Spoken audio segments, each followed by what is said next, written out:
أعوذ بالله من الشيطان الرجيم بسم الله الرحمن الرحيم وبه نستعين إنه هو خير ناصر ومعين صلى الله على محمد وعلى الطيبين الطاهرين اللهم صل على Muhammad wa ali Muhammad wa ajil fawjan masu bibiya ta wannan kafa ta Sadiq Aliyu Musa ko kuma Ahlul Bait Daily ko kuma in ka kalla wannan bidiyon a YouTube ina maka sallama irin ta addinin musulunci wacce tace assalamu alaikum wa rahmatullahi ta'ala wa barakatuh. Game da silsila da muke fitowa na warwarewa wa shibohin wahabiyawa wanda suka nuna kan cewa ai mun shiga cikin ayan annabi ne mun zaɓi wasu mun bar wasu a inda mun ɗauka muku bayani kama daga inda muka nuna muku kan cewa Allah subhanahu wa ta'ala shine yake zaben wannan annabawansa da kuma magadansa har mun kawo muku hadisai daga tarihi da kuma a cikin alkur'ani inda dan annabi a cikin yayan annabi yaqub alaihi salam ya zabi annabi yusuf bai zabi manyan ba. Haka kuma muka zo muku da yadda kuma Salman al-Farisi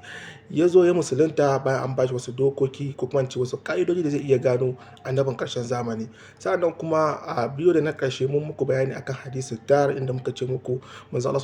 sallallahu alaihi wa alihi wa sallam yana cewa inna haza akhi wa wasi wa khalifati fikum fasma'u lahu wa ati'u lahu. Wannan shine cikon abin da ban faɗa ba a wancan. So amma kuma bayan na faɗa wannan abun na san wasu za su ce to musamman ma wahabiya za su ce to kai malam buba waye magabacin ka wannan lambarin ai na ka samu wannan abu da yake kuma mabiya mazhabin Ahlul Baiti mu ƴaƴan dalilai ne da inda muka ga dalili can muke bi. Wannan ne yasa nace a wannan shirin zan kawo muku inda aka wannan da ku samu wannan bayanin dalla-dalla musamman ga ɗaliban ilimi sai a ɗauko takarda da biro saboda a gani murnar karanto muku wajen. Idan ka je littafin tarihul umam wal muluk na tabari bugun shekara ta 1387 juzi'i na 2 shafi na 319 za ka samu wannan abu, za ka samu wannan bayan da na maka da ce maka tarihul umam wal muluk na tabari sai kuma a bugun shekara ta 1387 yana da matuƙar muhimmancin bugun shekara saboda ka ɗauko wani shekara ila sun cire wajen ko kuma misali shafin ya saba to za ka iya samun bambanci. Juzi'i na 2 shafi na 219 ko kuma yin zai maka wahala haka ɗaukar lissafin littafin yan shi'i wannan mazhabin Ahlul Baiti na Allama al-Amini wato al-Ghadir wanda aka buga a shekara ta 1416 juzi'i na 3 shafi na 238. Idan ka duba wannan za ka ga wannan matanin hadisin. So da yake mu ba ma wannan komai sai da dalili shi yasa na ce bari na kawo wannan shiri na musamman saboda na kawo wannan saboda ya zamanto na kulle wannan bible hadisin dar dai hadisi ne wanda annabi sallallahu alaihi wasallam ya fara kiran danginsa zuwa ga musulunci. Sa'annan kuma kafin da ya kiran sai ya ce musu waye ne zai tashi wannan aikin saboda ya zamanto wazirinsa kuma khalifarsa bayansa. Kowa da ke wajen din ba wanda ya amsa sai Imam Ali ne ya amsa yayin yin tashi wajen har sau uku. Ana uku ne manzo Allah sallallahu alaihi wasallam sai ke gaya wa danginsa kan cato kowa da kowa ya saurara ya ji lalle wannan shine dan uwana kuma wasiyina kuma khalifa na a cikin ku bayana.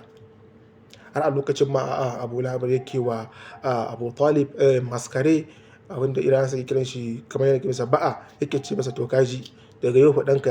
ya zama shugabanka. So wato lamarin ne tun kafin ma a fara tafiya da sakon an riga da an zaɓi wane ne zai kawo kuma wanda zai nuna maka dalili kan cewa akwai buƙatar ma a yi haka saboda da a ce annabin sallallahu alaihi wasallam bai zaɓi khalifa sa kafin tafi ba yana nufin kenan za a zo a menene a samu rarrabuwan kai kamar yadda shi ake da shi yanzu. Kamar kai ne yanzu a ce misali za ka bar gidanka shi kai ka ce kawai a cikin ayyuka kawai kowa ya abin da ya ga dama ai zo za ka kira ka ce ke uwarsu ki zauna a kansu ko kuma kai kaza ko kuma kana da babban yaro ka ce to daga yanzu duk wani abun da zai faru kai ne zaka kula da gidan nan har na je na dawo. Kuma kafin manzo Allah sallallahu alaihi wasallam ya bar duniya a yakin da ya tafi yakin Tabuk ya tafi ya bar Imam Ali a gida. Sannan haka a wasu wurare da Imam Ali ya nuna damuwarsa sai aka ce masa shin ba za ka yarda ka zama to misali dan uwana misali kamar da Haruna ya zama wa Musa ba. Menene matsayin Haruna a gurin annabi Musa? Matsayin annabi Haruna a gurin annabi Musa shine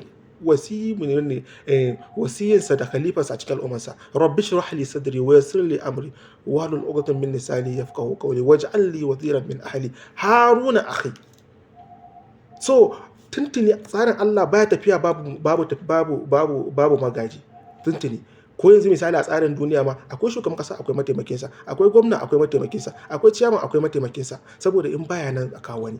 shikenan, sai in baya nan ne za ta fi rududu a kada kuriya. Hankali bai nuna haka ba, hankali bai nuna, saboda akwai halin lalura irin wannan, musamman ma a ce kuma musulunci mai irin wannan tsari, ingantaccen tsari, sai a ce kuma shikenan an ga annabi ya rasu sai a tafi aje a ce za a yi zaɓe, shine za a ce za a tarar da za a zaɓi wanda yake shine daidai, ko ba haka ba. To kuma zaɓe ne misali bayan khalifa na farko da yayi wafati, to me yasa ba a yi zaɓe an zaɓi khalifa na biyu ba? Yes, ba a yi zaɓe an karɓi khalifa na biyu ba. Sa'annan da aka zo kan khalifa, da aka zo kan Imam Ali, shi ma ba a yi zaɓe ba. Mutane suka taru suka ce kawai kai ne. Wato ka gane wani abin koyi common sense, baka bukatar ma sai ka tsaya ta mujadala kawai. To wannan nake cewa a tare mu a bidiyo na gaba. Wassalamu alaikum wa rahmatullahi ta'ala wa barakatuh.